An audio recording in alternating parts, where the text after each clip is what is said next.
तो देखिए ये जो हार्ट, देखिए सबसे पहले स्लाइड में लिखा हुआ है the cardiovascular system is transport system of body, it comprises blood, heart and blood vessels. The system supplies nutrients to and remove waste products from various tissue of body. ठीक है. इसका यानी जो मेनली फंक्शन क्या है अगर आपसे पूछा जाए कार्डियोवैस्कुलर सिस्टम का, देखिए कार्डियोवैस्कुलर सिस्टम को इन्हें नट सेल पूरा हार्ट, कैपिलरीज, आर्टरी, वेन और उसमें भरा हुआ ब्लड, इन सब को लेकर के ये देखिए ये जो डायग्राम है, देखिए यहाँ हार्ट है और इस हार्ट से देखिए कैपिलरीज ये सब वगैरह जो है वो बॉडी में ट्रांसफर हो रही हैं, ब्लड को ले ट्रांसफर कर रही हैं. ठीक है. तो circulatory system comprises blood, heart and blood vessels. The system supplies nutrients to and remove waste products from various tissue of body. तो हार्ट से पहले हर एक बॉडी सेल को जो रेड रेड कलर दिखाई दे रहा है उसके थ्रू जो है वो ब्लड न्यूट्रिएंट्स लेकर जाता है, ऑक्सीजन की सप्लाई लेकर जाता है, और उसके बाद जब वेन्स के माध्यम से ब्लड वापस हार्ट को आ रहा होता है तो उस दौरान जो वेस्ट बॉडी में, बॉडी टिश्यूज में बना होता है और कार्बन डाइऑक्साइड बनी होती है, वो कार्बन डाइऑक्साइड और वेस्ट लेकर के ब्लड जो है वो वेन्स के माध्यम से फिर कहाँ वापस आ जाता है, वो वापस आ जाता है फिर से ब्लड में. ठीक है. हार्ट में वापस लेकर आ जाता है. ठीक है. तो the conveying media is liquid in form of blood which flows in close tubular system. ठीक है. चलिए नेक्स्ट स्लाइड को हम लोग देखते हैं. तो ये जो एक स्लाइड थी इसे पहले भी देखा हमने, थोड़ा और इसी को देख लिया. आगे बढ़ते हैं. ठीक है. तो ये कार्डियोवैस्कुलर सिस्टम का हम लोग स्टडी कर रहे हैं, इसलिए इसके बाद हमने फंक्शन ऑफ कार्डियोवैस्कुलर सिस्टम भी देखा. तो फंक्शन ऑफ कार्डियोवैस्कुलर सिस्टम में हमें पता चला ट्रांसपोर्ट, न्यूट्रिएंट्स, हार्मोन्स का ट्रांसपोर्ट करता है, वेस्ट प्रोडक्ट को रिमूव करता है, गैसेस एक्सचेंज में हेल्प करता है, इम्यूनिटी भी डेवलप करवाता है. इम्यूनिटी कैसे डेवलप कराता है, क्योंकि देखेंगे अभी हम लोग जो ब्लड है, ब्लड में आरबीसी, डब्ल्यूबीसी और प्लेटलेट्स तीनों होती हैं. तो जो डब्ल्यूबीसी है, डब्ल्यूबीसी की जो सेल्स होती हैं वही सेल्स हमारी बॉडी में इम्यून सिस्टम को काम करवाती हैं, यानी हमारी बॉडी का डिफेंस सिस्टम बनाती हैं, और इस तरीके से ब्लड के माध्यम से इम्यूनिटी मिलती है. ठीक है. Blood vessels transport blood, blood को ट्रांसपोर्ट करती हैं और क्या करती हैं, carries oxygen and carbon dioxide, tissue तक ऑक्सीजन ले जाती हैं और टिश्यू में बनी हुई कार्बन डाइऑक्साइड को फिर से वापस ले आती हैं. Also carries nutrients and wastes, इसके साथ साथ ये न्यूट्रिएंट्स और वेस्ट को भी वापस ले आती हैं. और हार्ट क्या करता है, ब्लड को पंप करता है ब्लड वेसल्स के माध्यम से. ठीक है. तो कंपोनेंट्स ऑफ कार्डियोवैस्कुलर सिस्टम देखते हैं. कार्डियोवैस्कुलर सिस्टम के कंपोनेंट्स क्या हैं. कार्डियोवैस्कुलर सिस्टम में ब्लड प्रेजेंट है, हार्ट प्रेजेंट है, ब्लड वेसल्स प्रेजेंट है. तो ये जो ब्लड है ये ही प्लाज्मा है, और लिक्विड इस ये लिक्विड जो है उसके प्लाज्मा कहते हैं. 3 तरीके की सेल्स होती है, डब्ल्यूबीसी, आरबीसी, प्लेटलेट्स. डब्ल्यूबीसी का एक और नाम ल्यूकोसाइट्स है, आरबीसी का एक और नाम एरिथ्रोसाइट्स है, और प्लेटलेट्स का एक और नाम थ्रोम्बोसाइट्स है. ठीक है. हार्ट और ब्लड वेसल्स को हमने देख ही रहे हैं. फिर देखिए ब्लड के बारे में वही जो बातें मैंने आपको बताई वो यहाँ स्लाइड पर लिखी हुई है.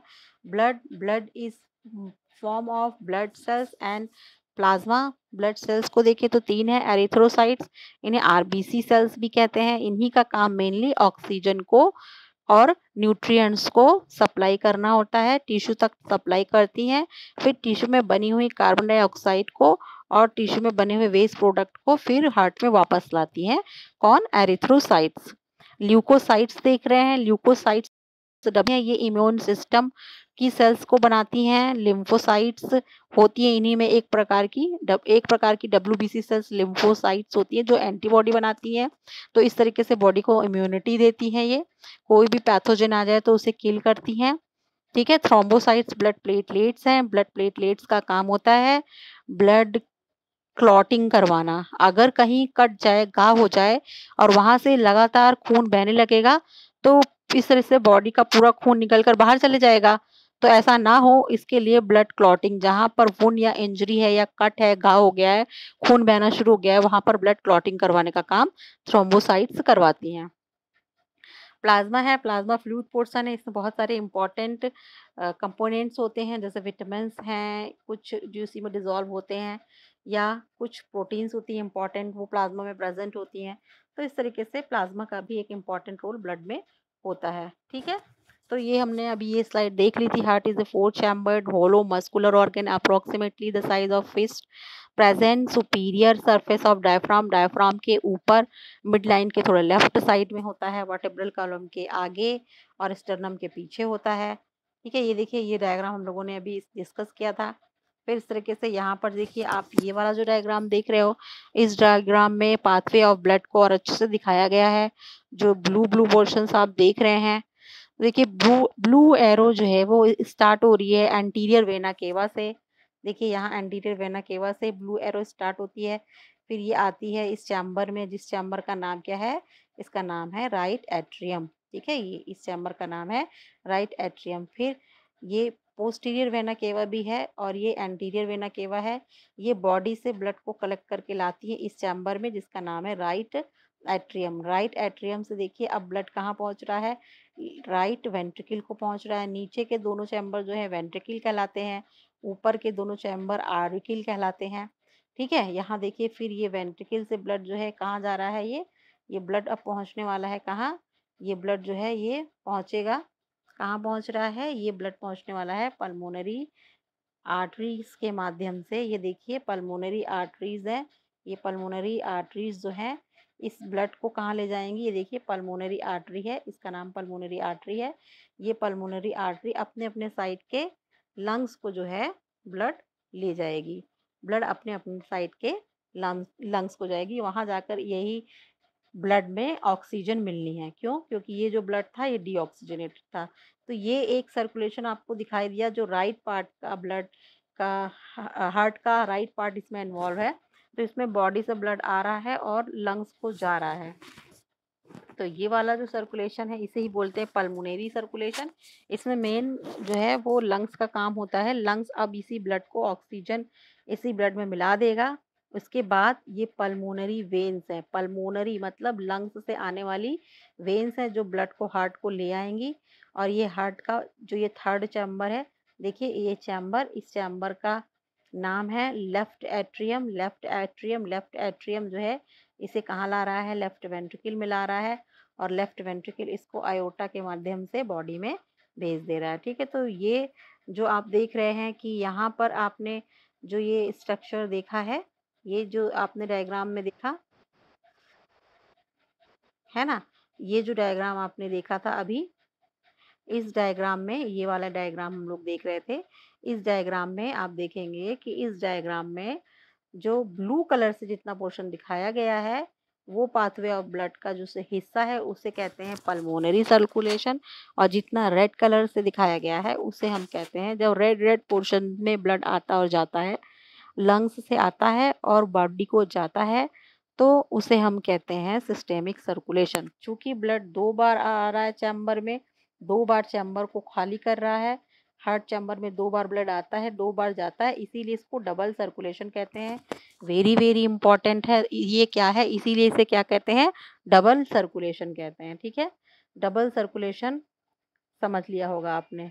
अगर कभी ऐसा होता कि ब्लड एक ही बार हार्ट में आता और एक ही बार जाता, जैसा कि मछली में होता है, तो उसे हम कहते हैं सिंगल सर्कुलेशन। यहाँ हार्ट में ब्लड दो बार आता है, दो बार जाता है ब्लड हार्ट को छोड़कर, इसीलिए ये क्या है? डबल सर्कुलेशन, जिसमें से एक पार्ट है पल्मोनरी सर्कुलेशन और एक है सिस्टेमिक सर्कुलेशन, ठीक है? यहाँ देखिए ब्लड वेसल्स के बारे में बताया जा रहा है।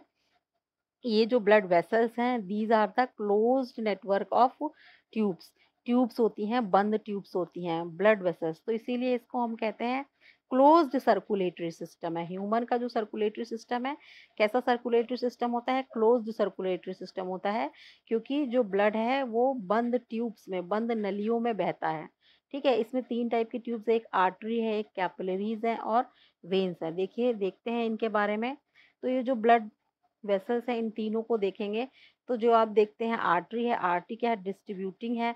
ये ब्लड को हमेशा डिस्ट्रीब्यूट करती है, यानी ये हार्ट से ब्लड को दूर ले जाएगी, बांटने के लिए भाई दूर ले जाएगी ना।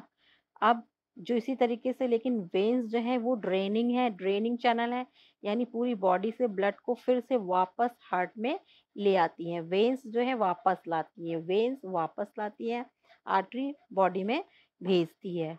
ठीक है, तो आर्टरीज को अगर हम देखें तो इनकी वॉल जो होती है थिक वॉल होती है, इलास्टिक फाइबर होते हैं, इनमें इलास्टिसिटी होती है और ये स्मूथ सर्कुलर मसल्स की बनी होती है। जबकि हम अगर थिक वॉल है आर्टरीज, यानी इसमें 3 लेयर होती है, 3। अब जब हम कैपिलरीज को देखेंगे तो केवल एक ही लेयर की होती है, एक सेल की थिकनेस होती है केवल। ठीक है, और कैपिलरीज जो है बहुत छोटी यानी माइक्रोस्कोपिक वेसल्स होती हैं। इन्हें आसानी से देखा नहीं जा सकता। जैसे आपने हाथ पैर में आर्टरी वेन जो आपको हरी हरी नस दिखाई देती है वो देख सकते हैं वेन को, लेकिन जो कैपिलरीज हैं इन्हें आप नहीं देख सकते, केवल माइक्रोस्कोप की मदद से देख पाएंगे। ये लंग्स की सरफेस पर बहुत सारी होती हैं एल्विलाई के ऊपर, तो ये रेस्पिरेटरी सिस्टम में बहुत इंपॉर्टेंट रोल प्ले करती हैं। कौन? कैपिलरीज। ठीक है, तो यानी आर्टरी का काम क्या है? ब्लड को हार्ट से बाहर ले जाना। वेन का काम क्या है? ब्लड को हार्ट में वापस लाना पूरी बॉडी से कलेक्ट करके। चलिए आगे की तरफ लोग बढ़ते हैं। ये जो है अभी कह रहे थे कि आर्टरी और वेन जो है थिक वॉल होती है, तो देखिए 3 लेयर है। ट्यूनिका एक्सटर्ना सबसे अंदर की लेयर है, फिर एक मिडिल लेयर है और एक ये बाहर की लेयर है। और अंदर ये जो स्पेस दिखाई दे रहा है ल्यूमेन, खाली ट्यूब के अंदर खाली जो जगह है उसको ल्यूमेन कहते हैं। जैसे पानी की पाइप है तो पानी की पाइप के अंदर जो जगह है वो ल्यूमेन है, और जो उसकी दीवारें हैं तो उस तरीके से जो ब्लड वेसल की दीवारें होती हैं वो 3 लेयर की बनी होती हैं, ट्यूनिका मीडिया, ट्यूनिका इंटीमा और एवेंटिशिया। ठीक है, चलिए इसके आगे हम देखते हैं आर्टरीज को। देखो यहीं पर ये चीज दिखाई गई है कि देखिए 3 लेयर है, 1 लेयर, 2 लेयर और 3 लेयर। ठीक है, ये क्या है? आर्टरीज कैसी ब्लड वेसल्स होती है? जो away from heart thickest blood vessels होती हैं, और ये इसमें बहुत ज़्यादा हाई ऑक्सीजन होती है, ब्लड ऑक्सीजनेटेड होता है। आर्टरीज का ब्लड कैसा होता है? ऑक्सीजनेटेड होता है, ऑक्सीजन रिच ब्लड होता है। कहाँ? आर्टरीज में। आर्टरीज में कैसा ब्लड होता है? ऑक्सीजन रिच ब्लड होता है। ठीक है, तो ये हम लोगों ने यहाँ तक देखा कि आर्टरीज का हमने हिस्सा देखा। अब हम लोग वेन्स को देखते हैं। तो वेन्स को देखेंगे तो veins are the blood vessels that carry blood back to the heart, back heart में वापस लाती हैं। वन वे, इनमें वॉल्व होते हैं, बहुत इंपॉर्टेंट है। वेन्स में वॉल्व्स होते हैं, वेन में वॉल्व्स होते हैं। क्यों? क्योंकि नीचे पैर से जब ब्लड वापस हार्ट को आना होता है तो कहीं फिर से वो नीचे की तरफ भगने लग जाए, इसके लिए वहां पर थोड़ी थोड़ी दूरी पर वॉल्व लगे होते हैं। ये देखिए ये वॉल्व लगे हैं। ठीक है, वॉल्व लगे हैं। वॉल्व से क्या हो सकता है? ब्लड एक ही डायरेक्शन में जाता है और वापस नहीं आ पाता। एक बार क्रॉस कर लिया दरवाजे को, आगे चला गया, फिर वापस नहीं आ सकता है। ठीक है, they have one way valve which prevent blood from flowing backward, back flow of blood को रोकता है। कौन? वॉल्व। वॉल्व कहाँ प्रेजेंट होते हैं? वेन्स में प्रेजेंट होते हैं। ठीक है, ये ब्लड को कैरी करते हैं। कैसा ब्लड होता है? हाई इन CO2, यानी कि कैसा ब्लड होता है? ऑक्सीजन पुअर, यानी इसी ब्लड को हम क्या कहते हैं? डीऑक्सीजनेटेड ब्लड, या कहीं कहीं बहुत सामान्य भाषा में लिखा होता है इम्प्योर ब्लड।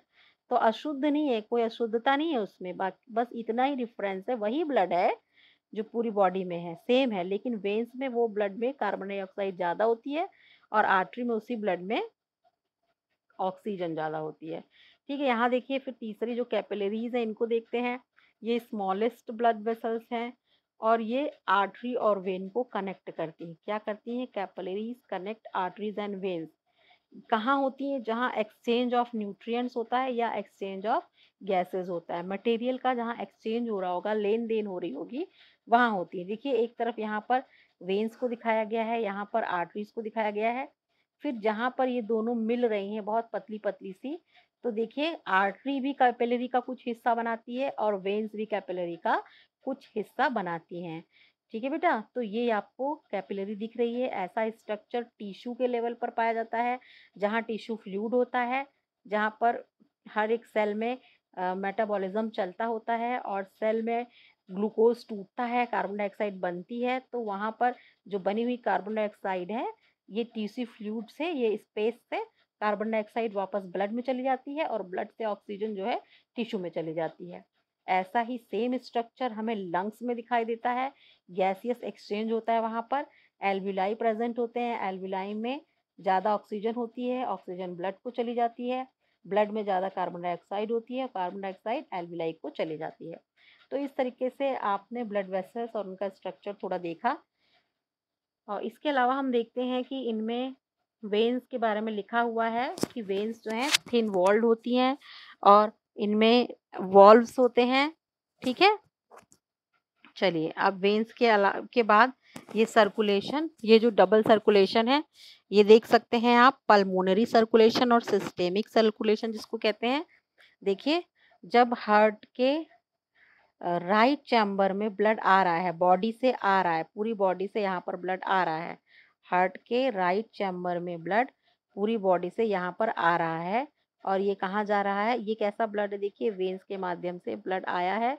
ये देखिए पूरी बॉडी है, बॉडी से ये वेन्स के माध्यम से ब्लड कहाँ आया है, राइट एट्रियम में आया है। ये देखिए राइट एट्रियम है, यहाँ पर ब्लड आया है और यहाँ से कहाँ जा रहा है, राइट वेंट्रिकल को। ये देखिए यहाँ पर राइट वेंट्रिकल को दिखाया गया है।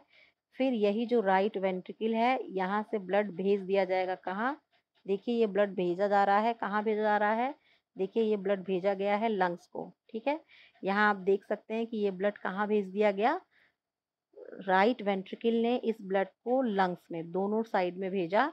अब लंग्स में यहाँ ब्लड में एक्सचेंज ऑफ गैस होगा और एक्सचेंज ऑफ गैस होने के बाद जो लंग्स में आई हुई ऑक्सीजन होगी ब्लड में मिल जाएगी।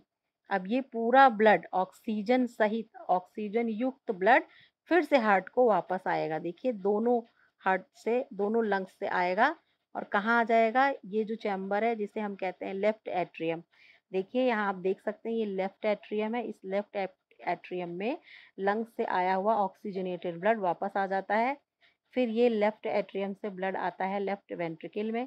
लेफ्ट वेंट्रिकल को आप देख रहे हैं, यहाँ पर लिखा है लेफ्ट वेंट्रिकल, और लेफ्ट वेंट्रिकल से फिर यही ब्लड जो है ये कहाँ भेजा जा रहा है, देखिए ये ब्लड अब भेजा जा रहा है कहाँ, ये ब्लड देखिए अब यहाँ ये लेफ्ट वेंट्रिकल ने इस ब्लड को यहाँ भेजा है, देखिए यहाँ भेजा है, यहाँ से ये ब्लड जो है ये कहाँ जा रहा है, फिर से बॉडी को वापस आ जा रहा है।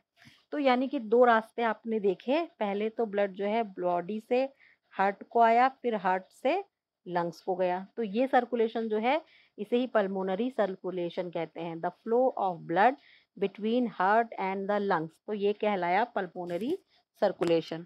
ठीक है, दूसरा आप देख रहे हो, इसी में आप देख रहे हो कि हार्ट, लंग्स ने प्योर ब्लड भेजा हार्ट को और हार्ट ने ये ब्लड कहाँ भेज दिया, फिर बॉडी को भेज दिया। हार्ट ने ये ब्लड कहाँ भेज दिया, बॉडी को।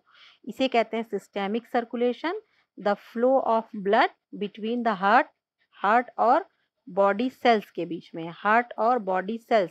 हार्ट के साथ जब बॉडी इन्वॉल्व, देखिए हार्ट दोनों जगह काम बनेगा, हार्ट यहाँ भी है और हार्ट यहाँ भी है, लेकिन यहाँ लंग्स को ब्लड जाता है, यहाँ बॉडी को ब्लड जाता है। जब ब्लड बॉडी को जाता है तो उसे सिस्टेमिक सर्कुलेशन कहते हैं, और जब ब्लड लंग्स को जाता है तो पल्मोनरी।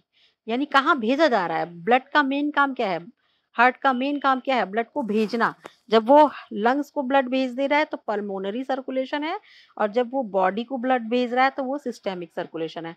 कलेक्टिवली इसी को हम बोलते हैं डबल सर्कुलेशन। बहुत इंपॉर्टेंट टॉपिक है, ये आपकी बुक में दिया हुआ है। ठीक है, देखिए ये आप कल हम लोग देखेंगे फिर से कि आपको ये समझ में आया कि नहीं। ठीक है।